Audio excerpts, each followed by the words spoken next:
What is up, guys? Welcome back to episode 2 of the Battle Breakdown, and today we're going to be looking at 2016 Pokemon US National Championship Finals between Nick Robinson and Marcos Garcia. We're going to examine how a very bad matchup in Nick's hands, a matchup that is bad for Nick, up against Totina. He's playing Vespiquen, Night March, a deck that only relies on the double colorless energy. That's all he has with him in his deck. How a deck like that managed to take down a deck in Giratina, Seismitoad Giratina, which plays a lot of, Seismitoad gets rid of your items, and if Giratina attacks even once, well, you're out of DCEs. You can't attach those because Chaos Will prevents you from doing so. So we're going to examine this matchup because I personally don't remember it too well, but I remember it was a very good finals to watch.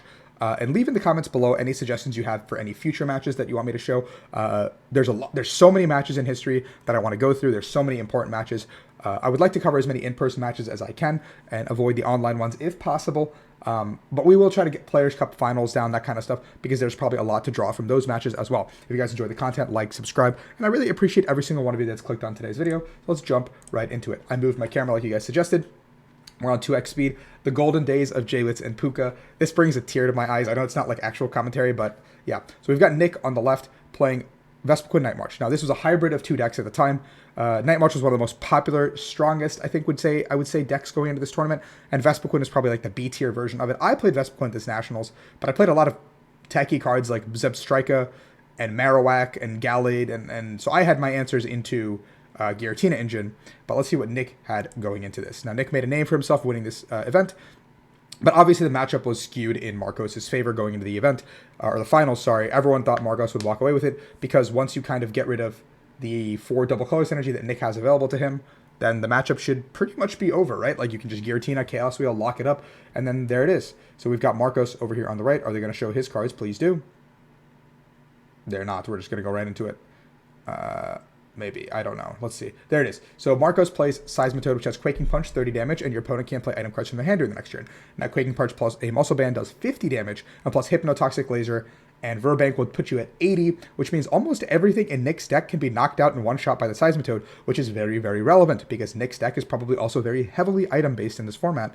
So Seismitoad says no more items, which means Nick gets stopped where in his tracks. Now, if the Giratina comes up and attacks with a Chaos Wheel, yes, the energy cost is a Grass, Psychic, and double colorless, but there was a double dragon energy in this format that acted as a double rainbow for dragons. And so you had that plus, another double rainbow. Chaos Wheel said you could do 100 damage, and your opponent can't play Pokemon tools, special energy, or stadium cards from their hand during their next turn. Now, these were just really, really good cards across the board. And, you can't attach those double colors anymore. And now Latios, I don't remember what was in the deck, but I think it's really funny if Latios can donk someone with Fast Raid going first. So, both these players looks like only suffered one loss heading into top 8, which is crazy, actually. And now they're in finals, and they're setting up the board. Looks like we have a mulligan for Marcos. Nick doing the correct thing there. That's important, something I want to say. When a mulligan happens, take a second to have your opponent lay out the hand. You can get a lot of information from those 7 cards. This doesn't go to just simply this matchup, but in matchups in general. Obviously, when you're playing a best of 3, regardless of which game it is, you can find out that 1 tech card, that 2 tech cards that's very relevant. Now for Nick, we see off the bat a double colorless energy is prized. One of his 16 Night Marchers, not 16, 12, sorry. There's 4 Joltik, 4 Pumpkaboo, and 4 Lampent. One of his Night Marchers is prized, so that is relevant for damage numbers. And there's an Enhanced Hammer as well as a Shaman prize. These are important things to note. Now, you only have 4 double colors in the deck, so for Nick, this should be something very obvious on first search, as well as the Night Marcher. These things are 2 things that you should calculate pretty obviously a lot of the time. Like in a deck, when you have, X number of energies, it's like playing Rapid Strike energy in today's format, or Single Strike energy in today's format. You have to know exactly what's prized and what's going on. So Nick goes ahead and takes his 2 mulligans, and looks like Marcos goes ahead and prizes this Team Aqua's Secret Base. I don't remember exactly what it does. We'll hit that in a second. Latios, which means the donk aspect is gone, and one of his 4, maybe 3 double dragon energies. And Puzzle of Time was a card commonly played in pretty much every deck. So Marcos prized one of his 4 puzzles, which means you can only pull off the puzzle combo 1 time in the game. So that knowledge can either be, if I don't pull my puzzle by my, 4th prize, maybe I can just burn the other one, and it doesn't matter what I do. So now the ball is rolling, and the clock has started. Nick opens with a Joltik. Now, this is canonically bad for Nick, because Marcos can always put a double colorless energy on the Shaman and bounce it, and get a free knockout into this Joltik, really. But the question is, what does Marcos promote, and can Nick really one-shot it? And Nick plays an item called Town Map, which just gives him obvious knowledge of his prize cards, but this also gives Marcos obvious knowledge of his prize cards. So in a situation where your opponent plays a card like this, you need to take a second, absorb all that information, and understand what's in their deck and what's not in their deck, because you now are playing with certain perfect information. Now, Nick gets to play this Puzzle of Time. He's doing this because we knows he has Research in hand. And he's going to go ahead and just play it, because there's no other thing to do. because after this turn, there's a pretty good chance that he won't be, have access to items.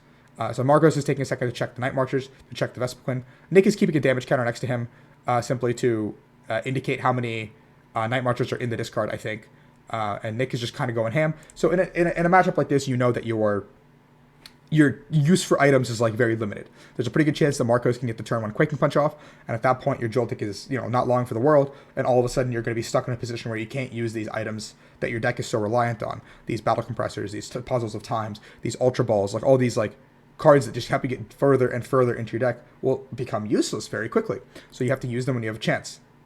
Now Nick is going ahead and using Unknown. Unknown lets you discard a card and draw one, or like discard the Unknown, sorry. So there's the Ultra Ball. Nick is going to go Shaman again, kind of get the ball rolling. His prize cards are face up. That's actually a very funny thing, because they like try to show his prize cards. But I assume from like a production standpoint, that's like gotta be like frustrating, because you're like, what do we do here? So Nick's attaching smartly to the back. But we saw that Marcos also plays Energy Disruption, like Enhanced Hammers and stuff. But getting that one extra card changes a lot of things, and Nick already has 1 DCE prize. So if Marcos can get rid of this 1 DCE on the board and knock out the Joltik in the same turn, there's a chance that Nick only has 2 energies for the rest of the game, which is crazy, honestly. Because if you can set up a Toad Lock at that point, Special Charge no longer becomes an item. Now Nick is finding those coveted Battle Compressors that he's been looking for, because Battle Compressor lets you get 3 cards from your deck and put them in the discard. And now this is really going to thin out all these cards you don't want to draw into. These Lampets, these Pumpkaboos, all that stuff. Nick has a Research in hand for the follow-up for next turn, which is really good off the bat. Another Ultra Ball, but he's just going to set up the Vespiquen. Now one thing that Vespiquen does do for him in this matchup is hit for weakness on the Seismitoad, which makes his life way, way easier. Here comes Marcos. That was a pretty long turn one, and Nick has like half his deck gone, which is kind of nuts. Marcos is indicating that he's going to go ahead and Ultra Ball off the rip. We see the Team Flare. Okay, Marcos is dropping cards. But the Flare Gun and the Super Scoop Up hit the discard. Super Scoop Up is an important card for Nick to learn is now in this matchup, because that means that any damage he does might not stick. So either Nick is going to have to go for a one-shot or eventually commit to just hitting into the active and hoping that damage sticks, because every energy that Nick uses has to net him 2 prizes. If it doesn't net him 2 prizes, then it's probably a wasted energy. So Marcos is going to go ahead and use Hoopa EX's ability, which lets you get 3 EX Pokemon from the deck. And he grabs, the staple stuff. There's a Giratina, there's a Seismitoad, and there is a Shaman to let him draw some more cards. Now Shaman is this format's Crobat, but you could use it as many times as you'd like in the same turn. Tell me that's not broken. There's a Seismitoad. Marcos plays Fighting Fury Belt, which is actually better in this matchup because it gives you 40 HP and 10 damage. Now, it's not the 20 from the Muscle Band, but that 40 HP really changes the math. It makes Nick need a little bit further of a way to go. There's a Crushing Hammer and there's Tails. Our favorite card, right? Crushing Hammer. Can really swing games. There's a Float Stone. So Marcos already has the attack and the knockout on this Joltik. So he's got to determine what do you want to do with the rest of the hand. He has the Lysander as well, so he can try to, bring up the Combi, which is probably a threat to him, and knock it out. So in this situation, if I was Marcos, killing this Joltik doesn't really do anything. In my opinion, I don't think killing the Joltik ever does anything here. I think you're just putting another Night Marcher into Nick's discard. So in that situation, you had the Lysander in your hand. So bringing up the Combi, knocking out the Combi, then puts you in a situation where there's no return KO via Vespiquen. And there's only 6 Night Marchers in Nick's discard, and 2 are already in play. So I believe Nick would need exactly all 11 of the other Night Marchers in the discard to one-shot this upcoming turn. And, well, I don't know about you, but I see 2 in play right now, and we saw one of the prizes earlier, and Town Maps already revealed that.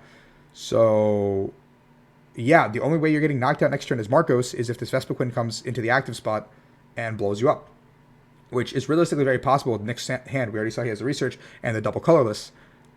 So, yeah, I would have probably taken out the Combi on the bench with the Lysander here. This is a prime example of threat analysis of, like, what is my opponent doing next turn? Yes, you have the Research and the puzzle still, but you don't need to do anything else this turn. This turn is, like, kind of set in stone already for you.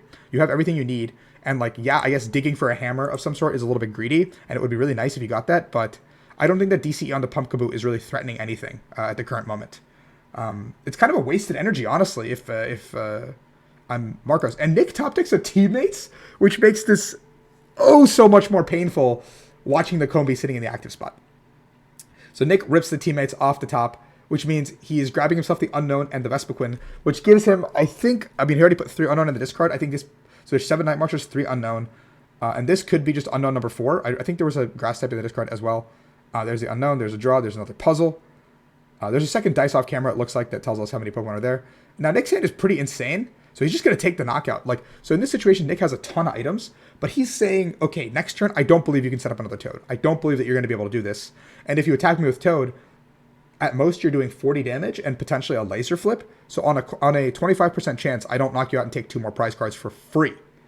So this one play from Marcos has put him so tremendously far behind. All of a sudden, Nick just got 2 of the freest prize cards of his life. There's a double dragon, just an attachment to the Giratina, and an N. So now by doing this, Marcos has already signaled that I'm not attacking this turn. This turn, you get to have this Vespiquen again. If you have a Lysander or something, my Shaman is dead. If you have a way to kill my Giratina, I've probably lost the game. So he's committing to this play. And Nick draws into double puzzle, which is crazy. That's a very good combination of cards. And now the Hoopa comes up and it becomes a free 2 prizes. There's the Fighting Fury Belt, which, you know, changes the math only a little bit. I mean, you still have to knock it out. It's a little bit difficult. So Nick's counting, checking what he's got in the discard. He's seeing, what do I want to do this turn? So he's got the last DCE left in his deck. I think he might have taken it off a prize. But if not, then he's got the last DCE. So he's thinking, do I just attach it here and get the energy onto play? And then do I just go probably Battle Compressor or just a Retreat, a D-Valley, and the Hoopa has weakness as well. So Hoopa gets knocked out here. Now what Nick knows expertly by not playing his hand here is now that you're down to 2 prizes, you have the puzzles. You're making Marcos think, maybe I don't have a supporter, maybe I don't have anything, maybe I just drew the stadium. So now Marcos, who probably wants to end anyway, because now Nick is going down to a 2, or has like a 5-card hand, and you saw what 2 cards he took off the prizes. You kind of want to end him here.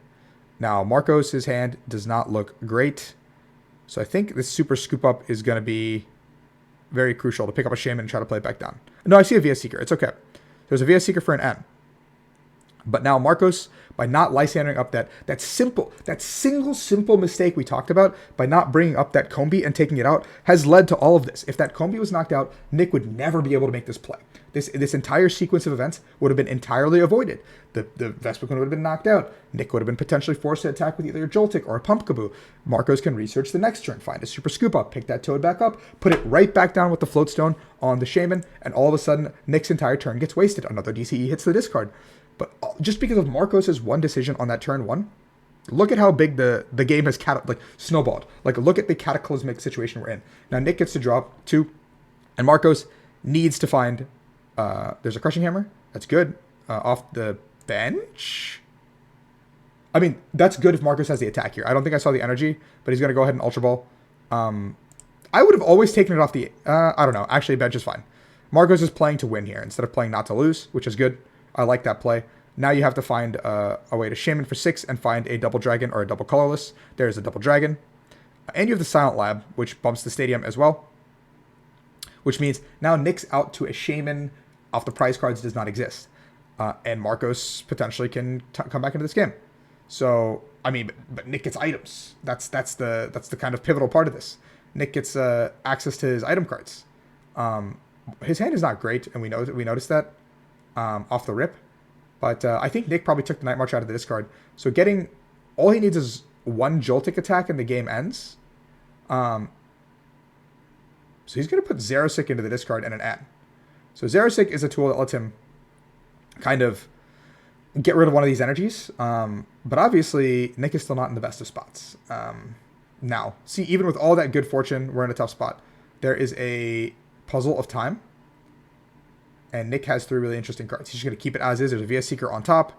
This puts him in an okay position to, I don't know, play Research probably next turn. And he has a Stadium plus Shaman also showing on top. So Marcos goes ahead, attaches a double colorless. He probably has knowledge that Nick plays Enhanced Hammer because I think we saw it in the prize cards.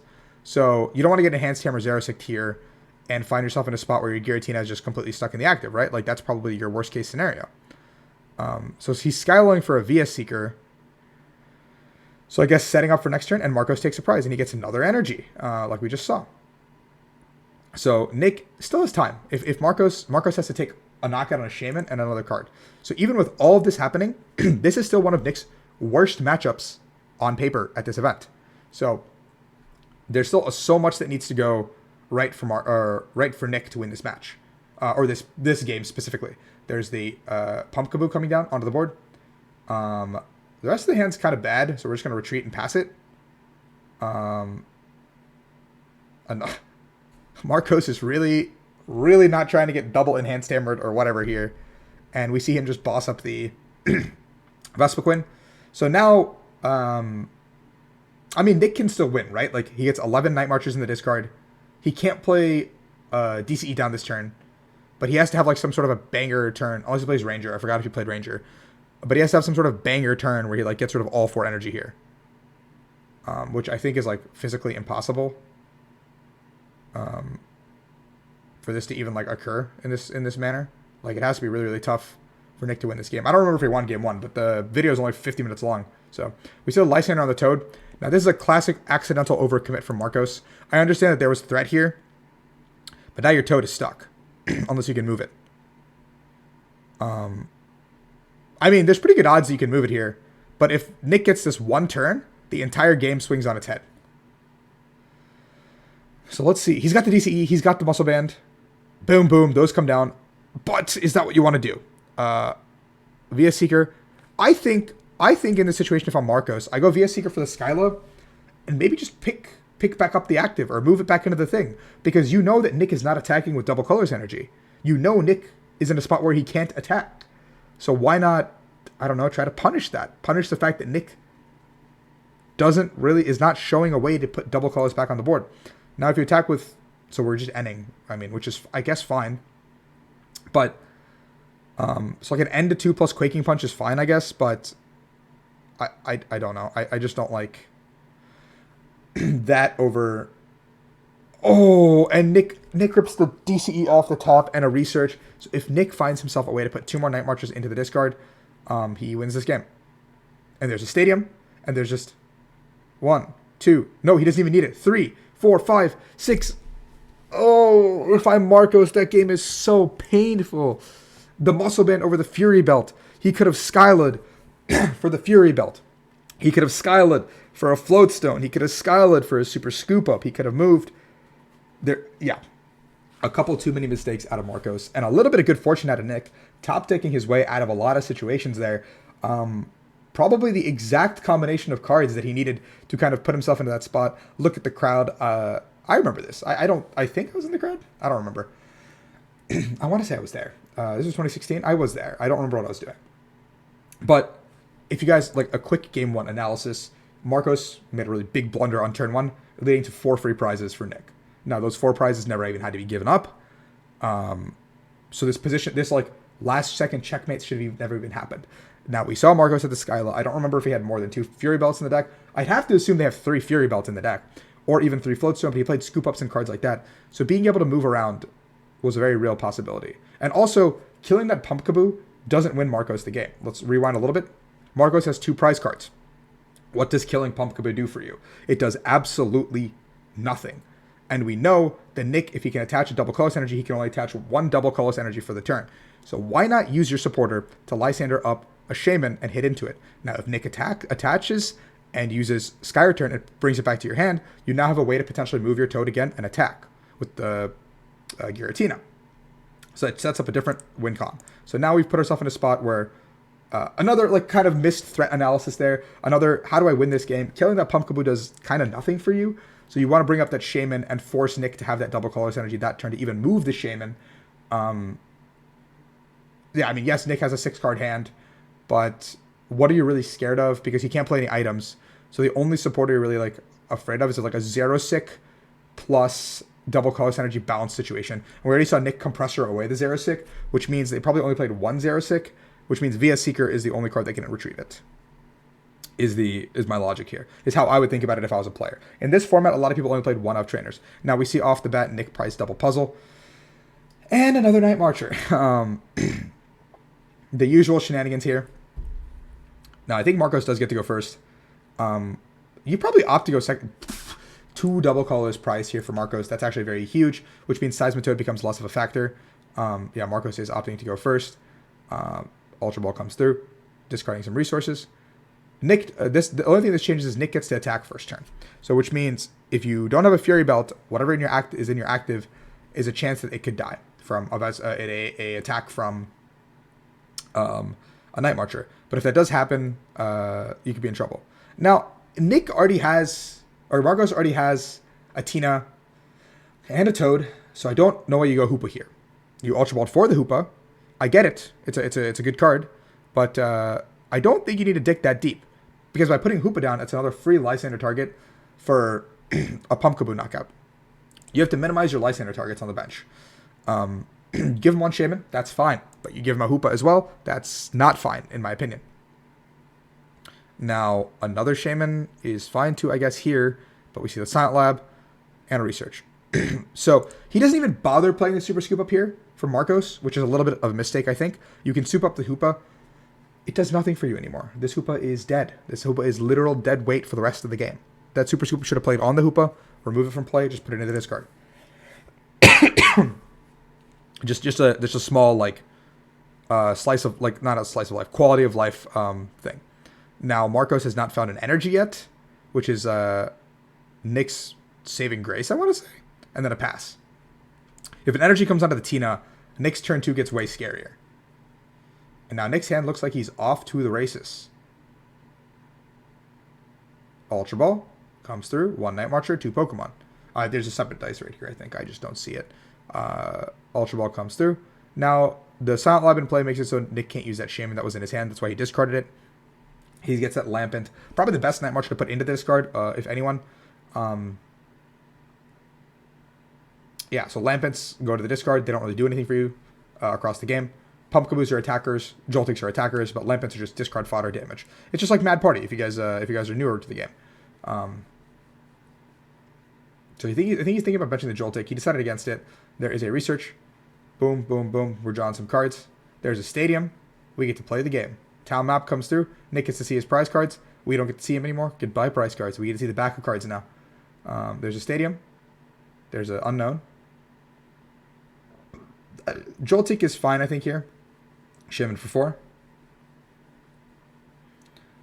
Okay. So he's already researched, but he has a Xerosic, which is a really important card to be used. So the next turn, if Nick wants to attack, he can actually attack for 2 less.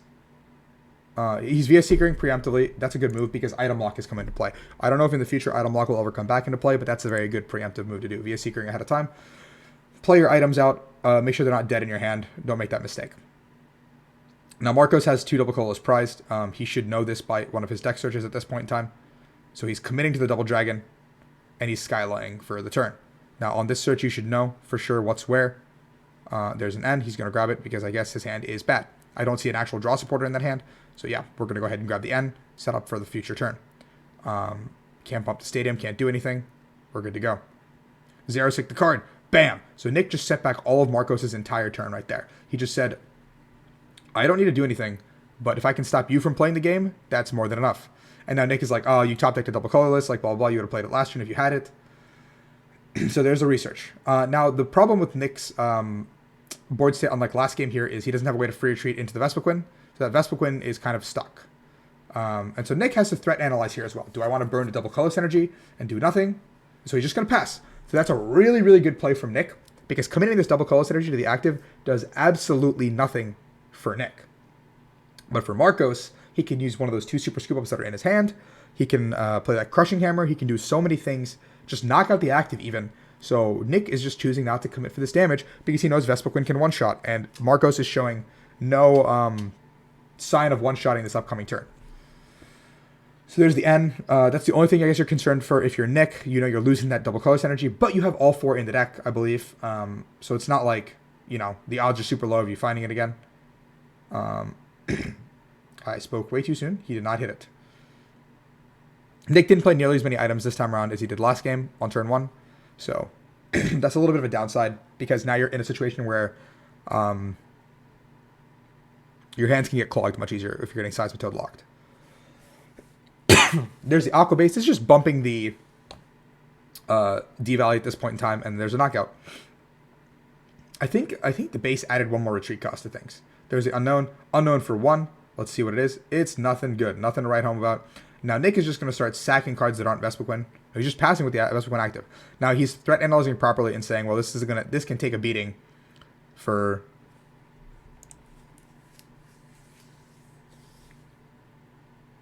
This can take a beating for 40. This can get bounced back to hand now if Nick top decks double colorless. This is something Marco should have done last game. I don't know if I like that. Killing these two is wrong. Hitting the active might have just been fine.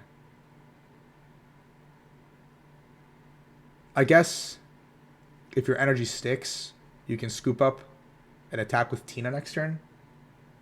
So it seems fine. That seems like a fine play, I guess. I don't know. Hitting into the Vespiquen also seems fine. Nick's hand sucks. He's going to go ahead and pass it and just an attack again with the Toad. Now, Marcos is assuming because of how big Nick's hand is, there's probably items in there. But if you're Nick, you didn't have to reveal this double colorless last turn, and now you can. Now you're revealing this free double colorless information. And if you're Marcos, you probably don't have that Light Spinner anymore. So free 30 damage, and a Joltik comes into the active. So you have to, via Seeker Lysander, up the... So if you're Marcos, you got to go for that Super Scoop Up play. You got to pick up the Toad. You don't have the Super Scoop Up. He doesn't have the Super Scoop Up. He ended back into the deck. That's on me. That's on me. That's my bad. So research comes through.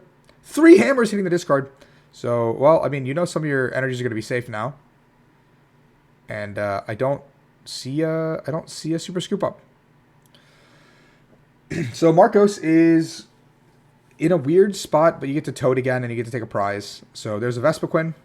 There's the DCE. Marcos knows the DCE is in the deck. So you know you're, like, almost certainly getting clocked by a Vespiquen next turn. And Nick will get 2 prizes. So 2 prizes come through. But the Giratina is about to come through and make it so Nick can no longer attach double colorless energies. And that's kind of huge. Wait, there's a super... No, that must have been the prize. That had to have been the prize. So Marcos is kind of just thinning out his deck. I think that Hex Maniac would have been a fine play this turn. I think you could have played that Hex Maniac this turn. Let's see what support reacts ends up playing. Because if you can Hex Maniac Nick, you can prevent them from drawing any more cards with Shamans and stuff. But also Silent Lob accomplishes the same thing.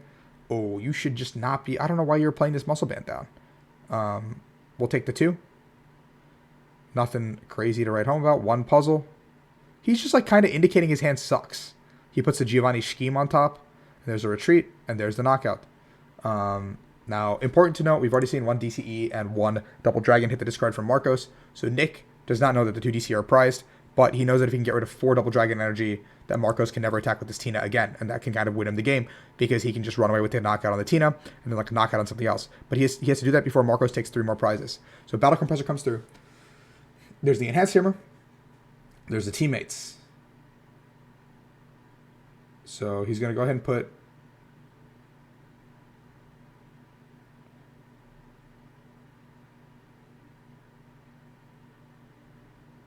those 2 in the discard. Now, I believe he's probably got double puzzle in hand. So he's going to go ahead and grab the Teammates and the Enhanced Hammer. And potentially be able to double Enhanced Hammer here. Megaphone away the 2 tools. And Via Seeker comes through for the Zerosic. We see the first energy hit the discard. double puzzle. An expert play from Nick, analyzing that now we're putting 3 Double Dragon into the discard, and whatever, if Marcos ever commits to attaching that 4th Double Dragon to the Tina, all he has to do is Via Seeker for that last Zerosic, and Marcos can never attack with this Tina ever again. So an excellent threat assessment situation from Nick. You're not attacking this turn, but you're putting yourself in a spot to do so. Just a clerical thing about the Megaphone. Nothing else changes here from the judge's side. The Enhanced Hammer, and if I'm Nick, I'm probably grabbing Via Seeker, just giving myself options for the upcoming turn. You could, yeah, Via Seeker seems fine. I guess you can grab the Ultra Ball, putting yourself in a situation to grab the Seismitoad, and put another 2 Night Marches into the discard, getting more damage for yourself. Grab yourself the Combi, setting yourself for a potential Toad. If a Toad comes through, you have now a way to just one-shot it with the Vespiquen. You don't have to worry about it. You don't have to worry about this double colorless Frog Menace. You have the Research in hand for next turn as well. You're almost certainly playing the Research next turn, and you have the Vespiquen. So Via Seeker comes through. He's grabbing the Teammates and the instance of a Seismitoad next turn. I don't know. Maybe if I was Nick, if I'm Nick and I'm getting Seismitoad next turn,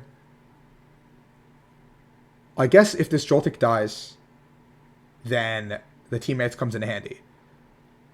But let's say, for example, it becomes a Toad plus DCE plus Fury Belt plus Boss on this Combi. Then that Teammates doesn't do anything for you. because then you're attaching a DCE to do 90 damage or 180 damage, and I guess this like V-Seeker can come back into play if that Toad ever like has to move or something, but I don't know. I guess Teammates is probably the best support to grab there. It's just a weird play. You know 3 double dragons are gone, so you know Marcos is going to have to attack with Toad this turn if he wants to attack at all. There's a Tails. Let's go. There's a Heads. Oh, he's picking up the Shaman. Double Puzzle hits the board. Okay. So we're going to see ourselves with a double Dragon Energy.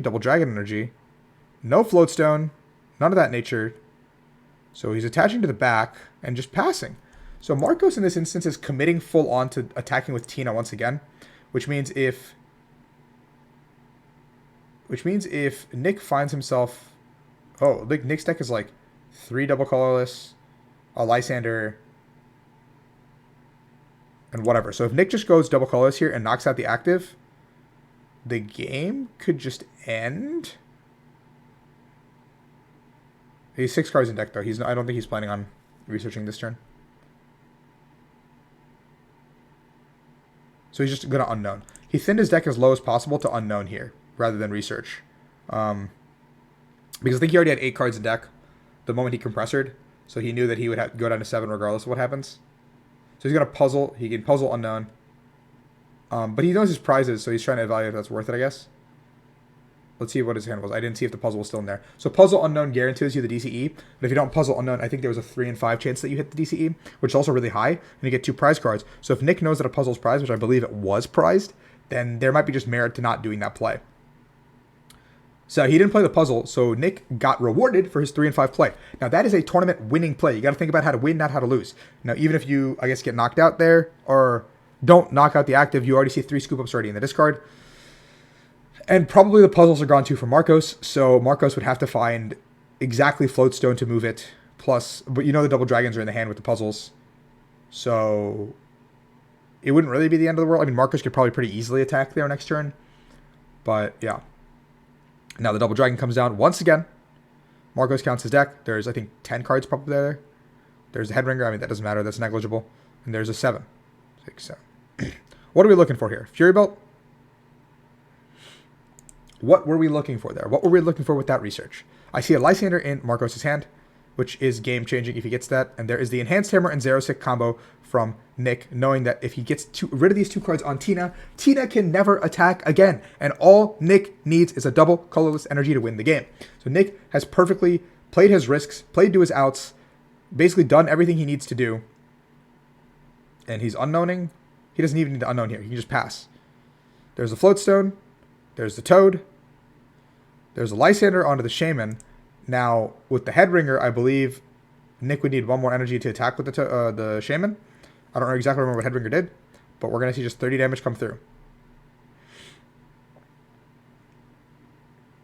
Now, Nick has 2 very tough decisions. He can attach to the bench Vespiquen. You want to attach to the bench because of Team Flagrant. He's going to count all the resources. This is a very important thing to do in any match, guys. You need to stop, ask your opponent for the discard, count every single resource, especially towards the end of a game 1, because this match matters so much heading into games 2 and 3. You learn so much by your opponent's counts, what they've played, how they're playing based on what they've played. So Nick is doing a very good job of analyzing what's in the deck, left for Marcos, seeing if I attach to the back, is there a chance that I just get hammered away? But we saw Marcos already discard 3 hammers. And so Zero-Sick would be Marcos' like only way. We see the hammer in hand though. Zero-Sick would be the only way that Marcos realistically does something here. But just another retreat. And so he's forcing Marcos, hey, buddy, you got to have another Lysander here. So let's see if he has it. I think he does. There's a Via Seeker there. But Marcos also just decked. So Nick put himself in a situation where he said, I'm just going to retreat the only 2 prize Pokemon that you can take here. I'm going to eliminate any possibility of you doing extra damage to me. Because in theory, Verbank, Laser, Muscle Band, DCE gets the knockout here with Shaman onto the Shaman. And he said, no, you don't get any of this. Or just Muscle Band active Verbank Laser. Like, I mean, Marcos has already shown that he plays a different weird stadium. So Marcos doesn't have any deck anymore. So Nick has put himself in a situation where he's going to win what is considered an auto-loss matchup. And this is perfect resource management. This is perfect analysis of resources. Like, this is a very perfect game, a perfect example of how to kind of whittle down your opponent's resources after they overcommit, after they go deep for what I would say is no reason. But Marcos has the N. So Marcos is going to get an N. He commits this double dragon for no reason, because I don't think he has any more energy to attack, but he's bluffing it. Marcos' last two prizes are DCEs, which is kind of huge. But Nick knows that his deck is like half DCEs, so I think he's like guaranteed to hit a DCE.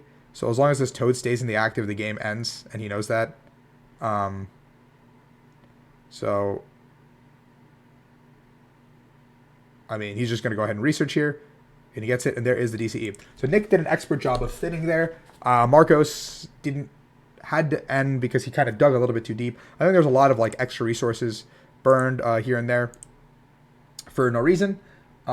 Anyway, guys, if you guys enjoyed the content, remember to like, subscribe, and show me some love. Give me some comments on what you guys want to see next. But this is a perfect example of threat analysis versus missed threat analysis versus resource management in a correct way versus digging for cards you didn't really need, I guess. I don't know. Marcos kept digging in a lot of situations where he didn't need any more cards. Nick did a really good job of holding his resources, kind of banking off the fact that Marcos wouldn't have something, saying that if he has it anyway, I probably lose. So I'm going to say you don't have it, and this puzzle is going to have to win me the game. And it did. It did win Nick the game. Nick played very, very expertly. So congratulations to Nick back in 2016. A lot of players have grown since then. The game has grown a lot since then, so learn as much as you guys can. We have 3 months till IRL play comes back. Let me know in the comments what you guys want to see next. Until next Friday on the Battle Breakdown. See ya.